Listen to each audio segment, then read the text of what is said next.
welcome to another edition of At Home with the Wayne. My name is Tracy Strait. I'm the Executive Director of the historic Wayne Theater Ross Performing Arts Center in downtown Waynesboro. Thank you so much for joining us. Tonight we have a special treat for you. Lesley Larsen, the Director of the Importance of Being Earnest, and Tony Villa, one of our wonderful actors in Earnest, will be taking us inside the rehearsals for this upcoming production. We'll take a look into their online rehearsals and hear some of their behind-the-scenes shenanigans as they practice social distancing. We may even have a surprise visitor or two for you. None of this programming would be possible without you, your generous support and love of the Wayne Theater. We'd like to thank our month of April sponsors for At Home with the Wayne. Mountain Valley Homes Team, the Valley's newest real estate team. And Standout Arts, Waynesboro's top-rated web designer. If you would like to become a sponsor of the At Home with the Wayne series, become a partner in the arts, or make a donation to the Wayne Theater, please click on the link at the bottom of the screen, waynetheater.org. If you would like to purchase a gift certificate to be used when our doors reopen, please call our box office at 540-943-9999. Thank you again for joining us. Here's Lesley and Tony. Take it away.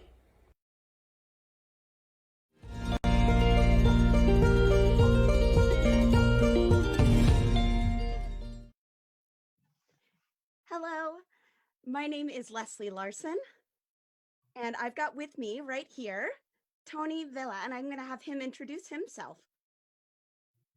Well, hello, America. My name is Tony Villa. I'm proud to be a part of the Importance of Being Earnest at the Wayne Theater. I want to do a special shout out to New York, Virginia, and hello to everybody in California. I'm happy to share this production with you. As Tracy just mentioned, I'm the director of the production of The Importance of Being Earnest, and I'm really glad that I've got Tony on stream here with us to talk about our experience and a bit of our rehearsal process, plus to get to show you a little bit of the some scenes of things that we've been working on. What I want to show you right now is some videos of the rehearsals that we've been doing. Rehearsing this kind of show is a little different. It's heavy in a little antiquated text. So we had to start off with some table work, which is where we break down the script. But we also wanted to make sure that for such a silly comedy that we embrace a lot of the physical and the other kinds of comedy that the show needs to carry. So I think you should be seeing in just a moment some of the pictures from our rehearsals. We did a lot of devising and a lot of improv games. And Tony, I'd love to have you just share a bit about what you thought your experience in the rehearsal process was. You bet, Miss Lesley. Let me tell you.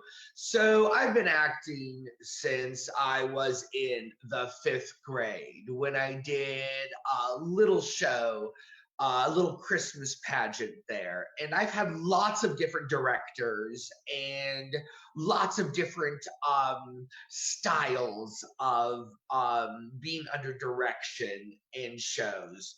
But what was so special about this particular production at the Wayne Theater, and hello, under your direction, Miss Lesley, was that when the audition came up, Lesley really highlighted the fact that this would be a collaborative effort. What does that mean? Well, so as an actor, we know that there are steps to producing the show. There's the audition and the rehearsal process, the blocking process, and then you move on to stage and do the dress rehearsal, and then you, the audience, get to see the final product. What was really unique about this, and Lesley, I mean this, I've spoken to my friends up in New York and Richmond about this, and they thought this was so fabulous.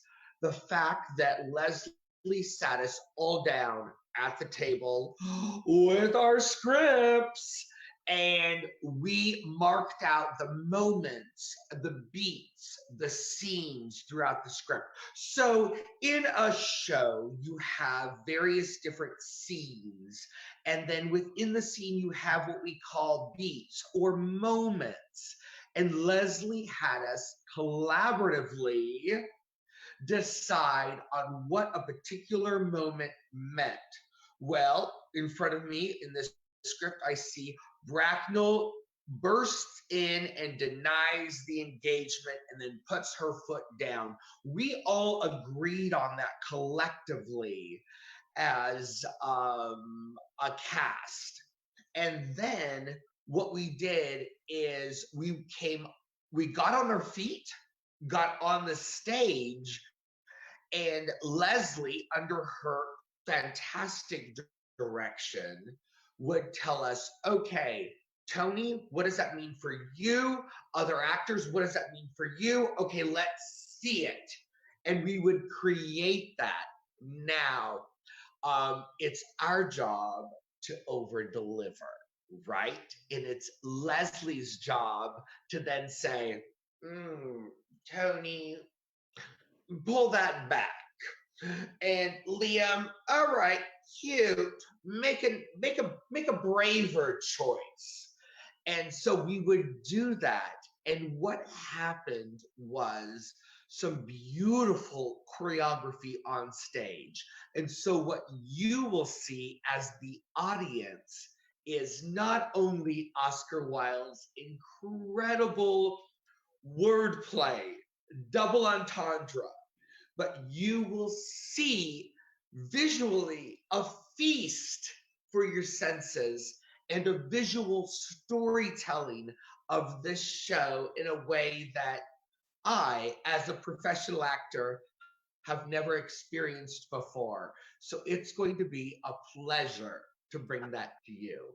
Tony, thank you for those compliments, and I appreciate your analysis of the rehearsal process. It was so delightful. It is delightful to see you and your ensemble working together to create those that visual storytelling. Why don't we show them a clip from the rehearsal process? So just to fill you all in, we've been since theaters are closing down, that didn't deter our spirits in the least. We were so excited to immediately start rehearsing, to continue the rehearsal process online. So ever since then, we've been working throughout the week virtually. So what you're going to see right now is a clip between Tony acting from his kitchen and Liam Klopfenstein, who plays the role of Algernon. They're going to have a brief scene together. Algernon is Lady Bracknell's nephew, and she's asking him for a favor. And Algernon is mostly just interested in getting Lady Bracknell out of the room so that his best friend can propose to his cousin. So you'll see some lovely exchanges between the two of them, all acting from their home on Zoom. So why don't we go on and see that clip? Of course. I would be much obliged if you were to ask Mr. Bunbury from me to be kind enough not to have a relax on Saturday, or rely on you to arrange my music for me. It is my last reception, and one wants something to encourage conversation, particularly at the end of the season when everybody had practically said everything that they were going to say, which in most cases was probably not much. I'll speak to Bunbury, Aunt Augusta, if he is still conscious, and I think I can promise you that he'll be all right by Saturday. Now, the music is a great difficulty, though. You see, if one plays good music, nobody listens. And if one plays bad music, nobody talks. But I'll run over the program I've drawn out if you will kindly follow me into the next room for a moment. You Algernon! It is very thoughtful of you. I'm sure the program will be delightful after a few expurgations. French songs I cannot possibly allow. People always think they are inappropriate, and look shocked, which is vulgar, or laugh, which is worse. But German sounds a thoroughly respectable language, which I think is so. Gwendolyn, will you accompany me? Certainly, Mamma.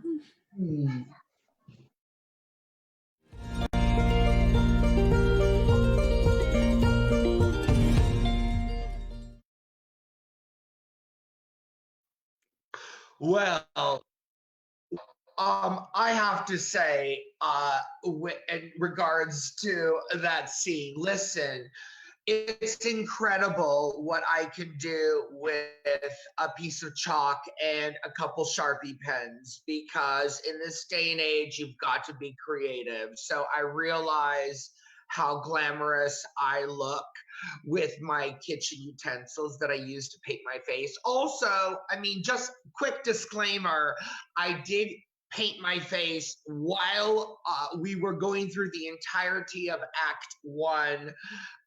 So let me blame the lighting, and then also the fact that I was concentrated on my lines, and then also that I may have used several objects in my kitchen drawer. That said, acting via Zoom is a challenge. It's very different. I'm a visual actor. And so the truth is that you could see that I was referring to my script from time to time because I was going up on my lines. This is a very new kind of experience, but what you saw, folks, was not a finished product. What you saw was the rehearsal process. And so what's so fabulous about that is that we take risks, we make choices. Sometimes the choices are, and other times the choices are, oh God, maybe I'm gonna bring that to the stage. And so I was proud of that. Thank you, Lesley, for instructing us to not play the scene as if we were on stage, but rather play the scene as if it was Lady Bracknell negotiating the computer, talking to her, speaking with her nephew. So I appreciate that. You are welcome, Tony. And I love the willingness that you and the cast all completely said, all right, sure, this play takes place in 1898. Sure, this is a Victorian comedy. Of course, we're now on Zoom and we talk to each other virtually. I love how quickly you all embrace that. What I especially love is how every rehearsal on Zoom, I'm still discovering new things about these characters. We've been in the rehearsal process since January, and I'm still discovering new things about these wonderful characters. I'd love, Tony, for you to do a scene right now for us. So I'm going to bring on Emil. Emil Jubovec plays Jack Worthing in the show. And I'm going to bring him on. Let me set up the scene really quickly. The scene that you guys are about to see Emil and Tony rehearse is a scene where Emil, playing Jack Worthing, has just proposed to Gwendolyn, who is, hey, Emil, who is Lady Bracknell's daughter. Lady Bracknell has strong opinions about whether or not they should be getting married. So this is the scene immediately after Lady Bracknell discovers this, scandalous betrothal. So I'll let y'all take it away. I'm going to stop my video so they can see y'all work. Well, I just love Emil, first of all, working with him. This is a fabulous theater major where the theater is not enough. This gentleman is also a psychology major. Ain't that right? So this is a super smart, young, collegiate individual, and I just love working with him. And you know what?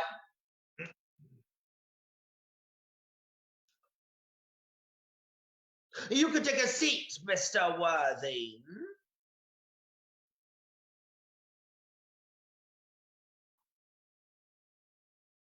Mr. Worthing, you can take a seat.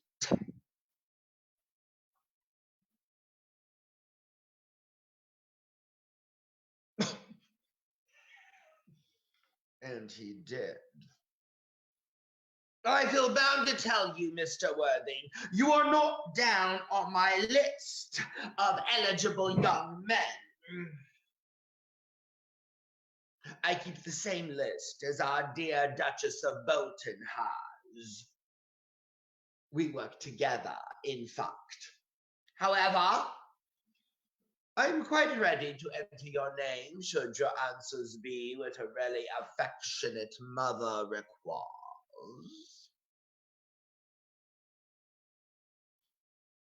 Do you smoke?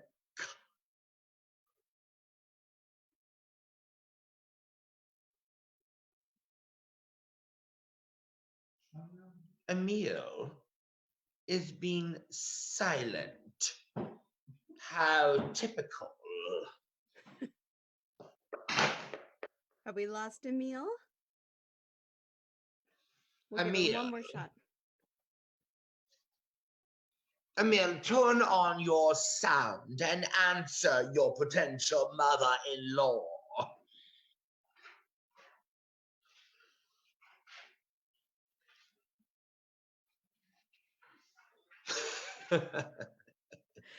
The challenge of live theater, even virtual live theater, is always ridiculous.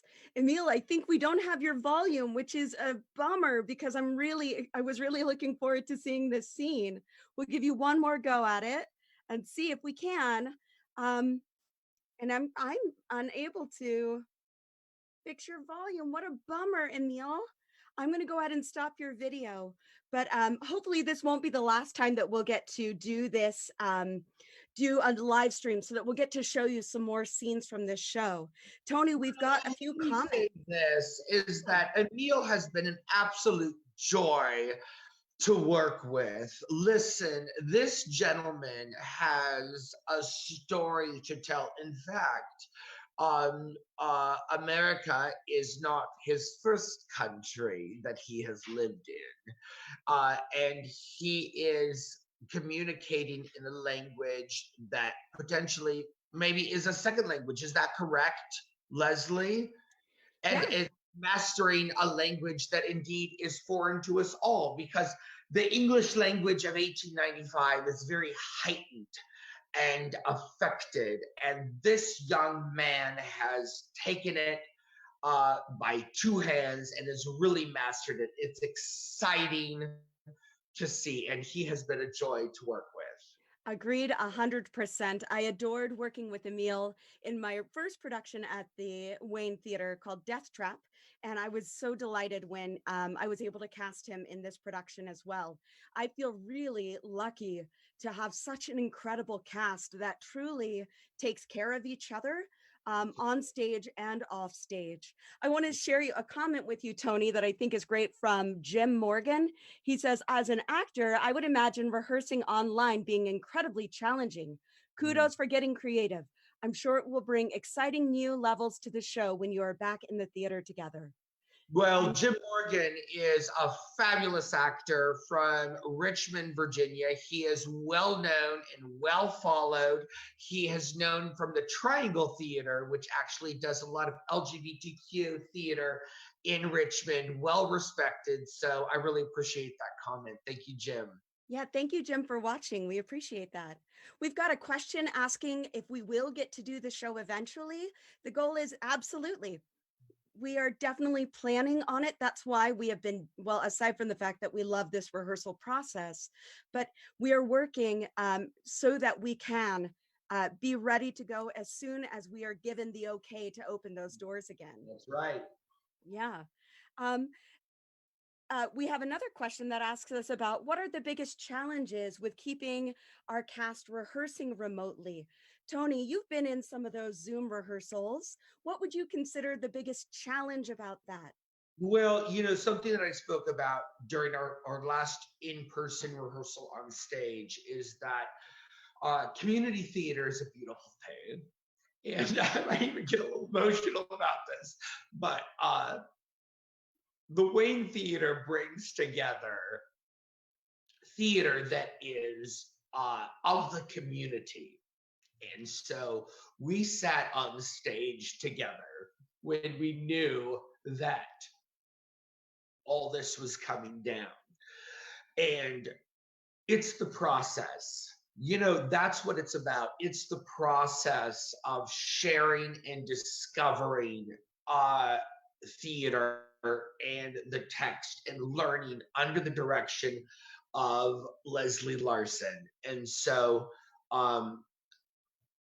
rehearsing and communicating online is but a piece of that. And so what the Wayne Theater does so beautifully is it brings together artists from around the Shenandoah Valley to explore, create, and communicate. And so that's why they deserve your support. And I just want to take a moment to acknowledge the fact that we have viewers from around the country, viewers that were planning on seeing this show the beginning of April, that will no doubt see the show when it is in production, but perhaps some of you will not be able to have the opportunity to see the show. Please support the Wayne Theater. They are a gem here. Speaking as an actor, a professional actor who has no doubt had dressing rooms in a broom closet in the basement of the theater. I know all you other actors watching can relate. The production value and the professionalism of this theater in particular is so incredible. That's what drew me to this. They deserve your support. If you can give $5 or $500, it is money well spent. It lifts the community. Let me just say this. In this time of social isolation, we understand what it is to be alone. And you, as an audience member, can relate to what it means to experience something called a shared experience. When someone next to you who you do not know is also applauding and loving the same performance on stage that you are, this is what brings us together as a community. And the Wayne Theater does this so well. So support them in any way you can. Thank you. Lesley? Thank you. Thank you for that, Tony. Can you hear me now? I agree 100%. So one thing that we had a question come in about how did I make the choice to have Tony play Lady Bracknell? Cool. And I thought that was, that was something that I originally wasn't intending on doing. Not for any other reason, just it hadn't occurred to me. And I have the best story ever. It wasn't on the top of my mind when I came into auditions. I was just simply looking for the best person for the part. And in walks Tony, looking more fabulous than ever and wonderful. And he pulled out a monologue. That's how we do auditions at the Wayne. We'll have them do a monologue. And he did a monologue of Julia Sugarbaker from Designing Women. And it was in that moment that he stole my heart, that I knew immediately I wanted to work with him 100% because of his commitment to that.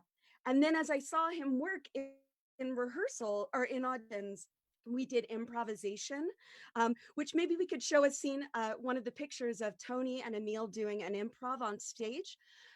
We did improv for the audition and Tony just blew it out of the water and was so absolutely welcoming. And he took such good care of the actors that he was working with in the auditions, which that's what you look for as a director. Talent is wonderful, of course, but when I'm looking in auditions, I'm also looking for people who take care of each other, because I know then that those people are going to help create an ensemble that's going to work together no matter what. And it's absolutely so crucial to me. So by then, at the end of the audition, it was a no-brainer. Tony had to work with me. I was so excited to be casting him in that role. And this picture is Tony and Emil doing a great game called What Are You Doing? An improv game that that I talk about in my acting tips. And it just is a ridiculously fun game that, again, they embraced like mad. It was wonderful.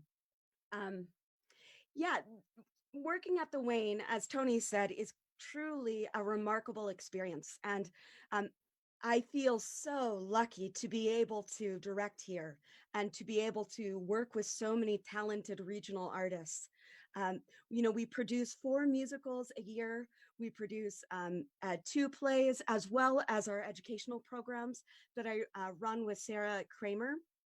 So I encourage you to please check that out, and to, keep an eye for when we are able to open our doors. But in the meantime, we really are trying to provide some really cool live streaming events for you to participate in, so that theater is still part of your lives, even though we are socially distant right now. Um, and, again, as a reminder, everyone is able to audition for our shows. It isn't an exclusive little group. Our auditions are open for all actors. I think if we can get Emil's audio working, I would love to see if we could get him going. Let's see. There he Hello, can y'all is. hear me? Yeah. Hello. Yay. All right, Emil, y'all take it away. Gotcha. Thank you, Emil. You can have a seat, Mr. Worthing. Thank you, Lady Bracknell. I prefer standing. I feel bound to tell you you are not down on my list of eligible young men. In fact, I keep the same list as our dear Duchess of Bolton has. We work together, in fact. However, I am ready to enter your name should your answers be what a really affectionate mother requires.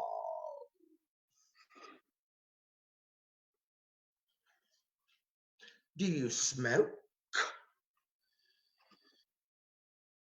Well, yes, I admit I smoke. I'm glad to hear it. A man with an occupation of some kind. There are far too many idle men in London as it is. How old are you? 29? A very good age to be married at. I have always been of the opinion that a man who desires to be married should know either everything or nothing. Which do you know? I know nothing, Lady Bracknell. I am pleased to hear it. I do not approve of anything that tampers with natural ignorance. Ignorance is like a delicate, exotic fruit. Touch it, and the bloom is gone. This whole idea of modern education is radically unsound. Fortunately, in London, at any rate, education produces no effect whatsoever. If it did, it would likely pose a serious threat to the upper classes and lead to riots in Belgrade Square. What is your income? Between 7,000 and 8,000 a year. In land or in investments? In investments, chiefly. No, that is satisfactory. Not from what is exacted, what is expected from one during one's lifetime, and what is exacted during one's death. Land has ceased to be either pleasure or profit. It gives one position and then prevents one from keeping it up, and that is all that can be said about land. I do have a country house with some land. Of course, attached to it about 1,500 acres, I believe. But I don't depend on that for my real income. In fact, as far as I can make out, the poachers are the only people who make anything out of it. A country house? How many bedrooms do you have? That can be cleared up at a later date. You have a townhouse, I hope. A girl with a simple, unspoiled nature like Gwendolyn can hardly be expected to reside in the country. Well, I do have a house in Belgrave Square, but it is let by the year to Lady Bloxham. Of course, I can get it back whenever I like, at 6 months' notice. Lady Bloxham? I don't know her. Oh, she goes about very little. She is a lady considerably advanced in years. Nowadays, that is no guarantee of respectability of character. What number, Belgrade Square? 149. The unfashionable side. I thought there was something. However, that could be easily altered. Do you mean the fashion or the side? Both, if necessary. What are your politics? Well, I'm afraid I really have none. I am a liberal unionist. They count as Tories. They dine with us, or come in the evening at any rate. Now, on to minor matters. Are your parents living? I'm afraid I've lost both my parents. Dun dun dun! And isn't that fabulous, everybody? Oh God, I love Emil. This is going to be a fabulous show. Absolutely. Thank you so much, Emil. I loved that I heard new things even in that brief little run through of the scene. I loved that it seemed like you were lying about your age, which was a new discovery for the scene. Completely random and absolutely lovely, delightful, in fact. So well done. Thank you both. Thank you so much. Thank you for joining us, Emil. So I love this cast so much. As you can see, we really do enjoy exploring. I love the juxtaposition, even of just how different people interact on Zoom and how Tony gets very close to the camera. Emil tends to lounge a lot, which seems to really be a great way to embrace their characters, which I think it does nothing but give us new fodder for when we are on stage again. So I want to thank you all so much for watching. Please keep take a look at the Wayne Theater page. We've got little tidbits about our show. Hank Fitzgerald did an amazing video today on the costumes of The Importance of Being Earnest. Sarah Kramer, our music director, which I'm leaving that as a teaser for you all, is giving us a cool video tomorrow about the music that we're infusing. We had someone ask a question about how we're keeping a fresh new look onto these iconic plays. So Dan Stackhouse, that's one of the ways we're infusing some modern music into it. I cannot wait for the audience to see this. This is something I'm delightfully proud of to do. Thank you all so much for sharing, for watching. Please continue to help support the Wayne Theater. We need the support. We welcome the support. It does nothing but allow artists like Emil and Tony and myself and the rest of my amazing cast and the other cast that are also working on Zoom right now to keep us working together and to keep sharing these amazing, important stories to you. Like Tony, I'm getting a little emotional when I talk about it, because it's so crucial to the world right now that we turn to artists to help each other out. So I want to thank you all for watching, and I'll turn the time back over to Tracy. That was great. Thank you so much, Lesley and Tony. And thanks also to our online viewers. And one more shout out to our month of April sponsors for At Home with the Wayne, Mountain Valley Homes Team, the Valley's newest real estate team, and Standout Arts, Waynesboro's top-rated web designer. We hope you had fun getting some inside scoop about our production of The Importance of Being Earnest. Please consider making a donation or becoming a partner in the arts by clicking on the link below, or purchase a gift certificate by calling our box office at 540-943-9999. Please join us again next Wednesday evening when we peek in on our upcoming production of Little Shop of Horrors. Don't forget to tune in to our weekly Facebook post of Acting Tip Tuesdays with Lesley Larsen, Costume Wigs Design Wednesdays with Hank Fitzgerald, and Singing with Sarah Thursdays with Sarah Kramer. I'm Tracy Strait, and we'll see you next time on At Home with Dwayne. Thank you, and good night.